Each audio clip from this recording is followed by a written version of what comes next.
Hello everyone, and welcome back to Creepy Raindrops. I know many of you tune in to these stories to help you drift off to sleep. So, before you settle in, I'd love for each of you to leave a comment sharing where in the world you're listening from.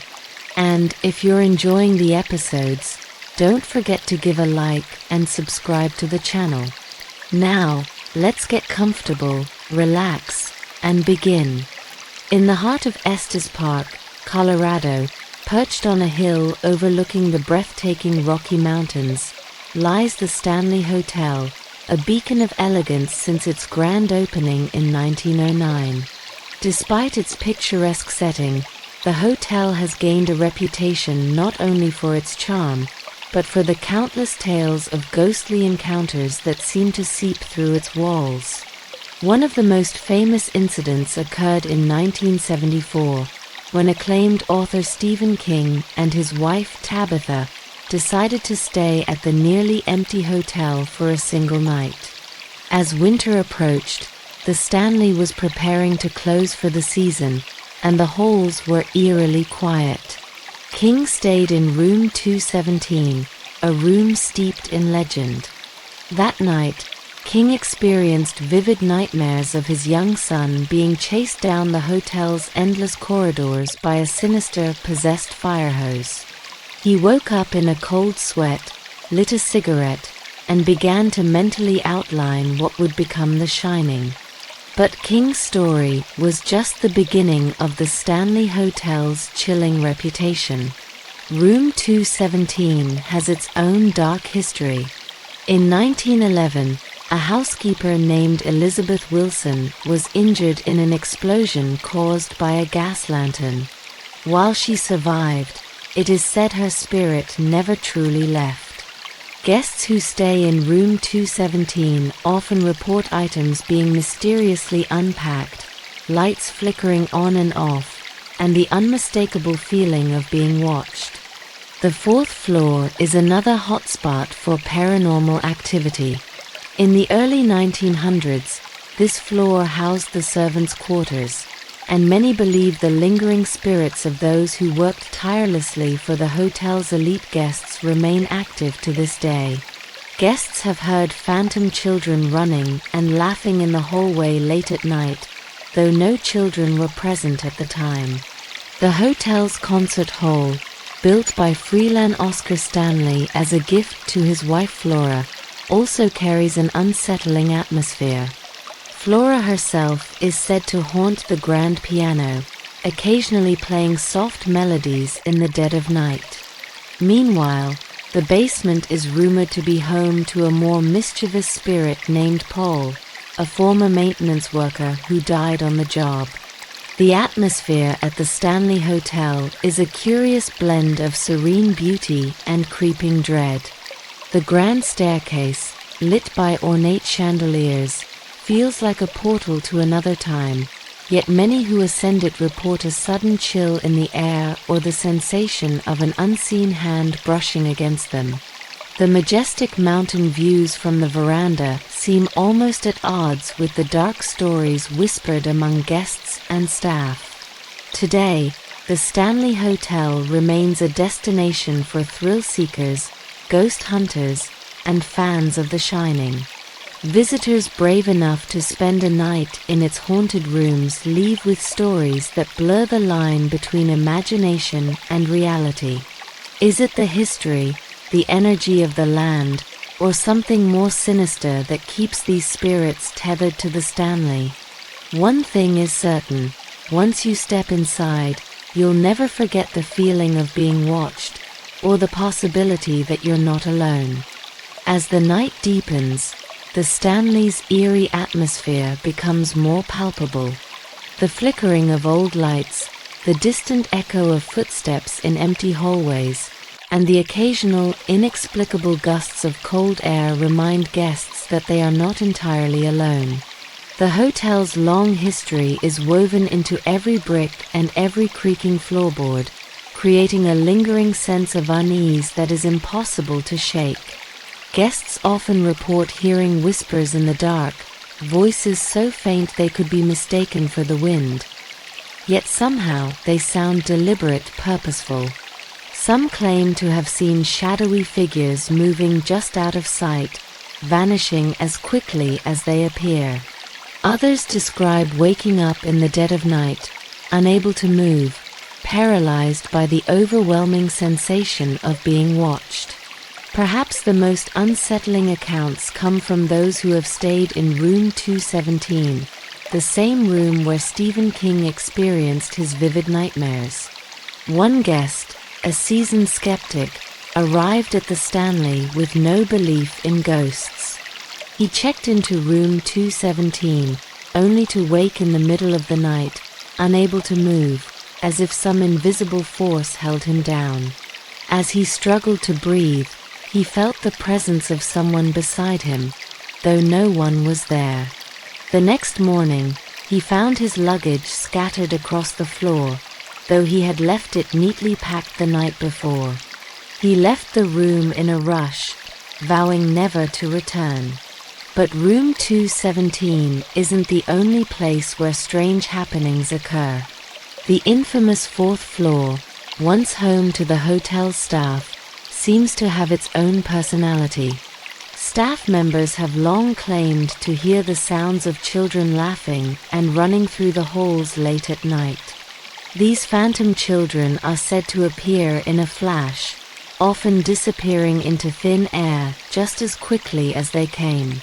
Some guests have even witnessed the apparitions of women dressed in early 20th century clothing, their faces obscured in shadow, moving silently through the hallways. In the concert hall, another haunting seems to persist. The spirits of the past are rumored to play their own haunting melodies in the dead of night. Flora Stanley, who adored music, is said to linger by the grand piano, sometimes playing soft, eerie tunes, her ghostly fingers gently pressing the keys in a way that seems almost deliberate. Occasionally, visitors report hearing the faint strains of classical music coming from the hall, only to discover the piano is unmoved and untouched. The basement, dark and often overlooked, holds its own secrets. Here, Paul, the mischievous former maintenance worker, is said to roam. He is known to prank those who enter, slamming doors and moving tools around.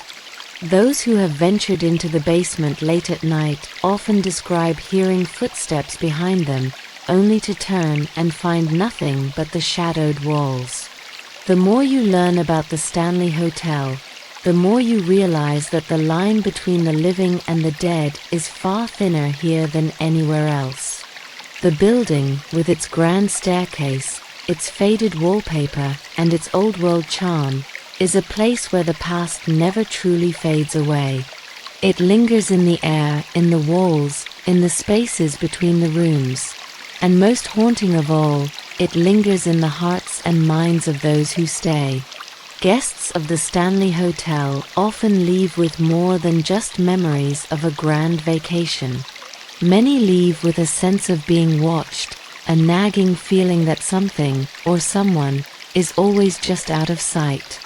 Whether it's the spirits of former guests, lingering staff, or something older and more powerful, the Stanley Hotel remains a place where the past and present collide, and where the shadows never quite disappear. If you ever find yourself standing in front of the Stanley Hotel, looking up at its towering, looming presence against the backdrop of the Colorado Rockies, remember, you are not alone. The spirits of the past are watching, waiting, and perhaps inviting you to stay. As the night wears on, the strange occurrences only intensify. The once lively hallways, which had echoed with the laughter of guests, now feel oppressive, heavy with the weight of history and mystery. The soft glow of the chandeliers casts long shadows across the walls, and every creak of the floorboards seems to echo through the empty rooms, amplifying the unsettling silence. One guest, a seasoned paranormal investigator, arrived at the Stanley Hotel with skepticism in mind. Having explored countless haunted places, he was determined to uncover any logical explanation for the rumors. He stayed in room 413, known for its chilling atmosphere. That night, as he prepared for bed, he heard faint whispers coming from the corner of the room. Thinking it was his imagination, he brushed it off. But when the whispers grew louder, now unmistakably distinct, he froze. The voices were unmistakably clear, speaking in hushed tones, though no one else was present. The temperature dropped, and he felt a sudden pressure on his chest, as if something unseen was hovering over him. He quickly left the room, his mind racing with questions. The following morning, shaken but resolute, he returned to room 413 to investigate further. Upon entering, he noticed something odd. The chairs, which had been positioned in front of the window the night before, were now shifted toward the door. The investigator was certain he hadn't moved them. There was no explanation, no logical reason why the furniture had been rearranged during the night. Only one thought remained in his mind: the room had a presence of its own. Something had been watching him. Yet, despite these strange occurrences, some guests are drawn to the Stanley Hotel by its fame and its association with The Shining. They come, hoping to experience a ghostly encounter or perhaps feel the inspiration that struck Stephen King all those years ago. And sometimes they do. One visitor, a fan of King's work, took a midnight stroll through the hotel's vast corridors. As he passed room 217, he paused, feeling an unusual energy in the air. When he turned to leave, the door to the room slowly creaked open, revealing only darkness within.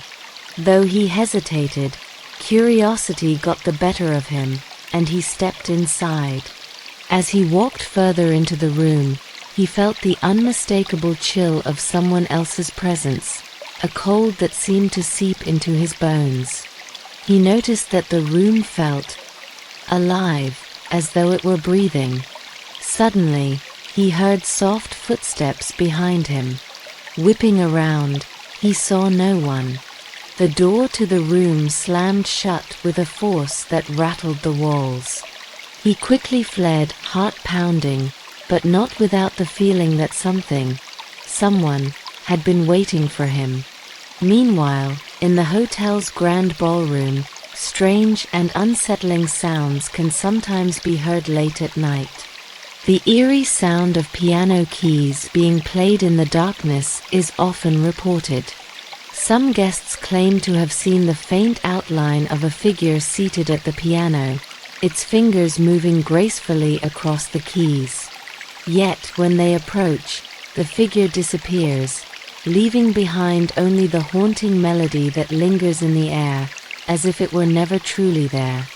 The staff, too, share their own stories. Many have reported hearing laughter echoing from empty rooms, footsteps in the halls when no one is around, and the distinct feeling of being followed by invisible eyes. They know the stories, they've heard the rumors, but still, they return to work each day, resigned to the fact that some mysteries cannot be explained. In the lobby, the atmosphere is often thick with a palpable sense of dread, particularly at night. The once stately decor, now faded by time, takes on an almost surreal quality in the dim lighting. Guests, who have walked through its ornate doors during the day, often feel the atmosphere shift when the sun begins to set. It's as if the hotel itself holds its breath, waiting for something to happen, for the spirits of its past to make themselves known once again. Even the staff members who work in the hotel's quieter areas report strange happenings. In the kitchens and service rooms, the sound of utensils clinking together can sometimes be heard, even when no one is present. Sometimes, the faint smell of perfume lingers in the air, perfume that no one recognizes, but which seems oddly familiar, as if it's the scent of someone who used to live there long ago. It's these little things, the whispers, the cold spots, the feeling of an unseen presence, that add to the haunting nature of the Stanley Hotel. And while many come searching for thrills, others leave with something more, an unshakable sense that something beyond the ordinary lies just beneath the surface, waiting for the right moment to reveal itself. And so, the Stanley Hotel remains, standing tall amidst the Colorado wilderness, its haunted history ever present. Its grand halls continue to echo with the footsteps of those who came before, and with the whispers of those who refuse to leave. Whether you believe in ghosts or not, one thing is certain. The Stanley Hotel is a place where the past and the present blur, where the line between the living and the dead is no longer clear, and where the spirits of the past still make their presence felt. If you find yourself wandering through its haunted halls, remember, you're never truly alone. There are eyes watching, waiting, just beyond the shadows.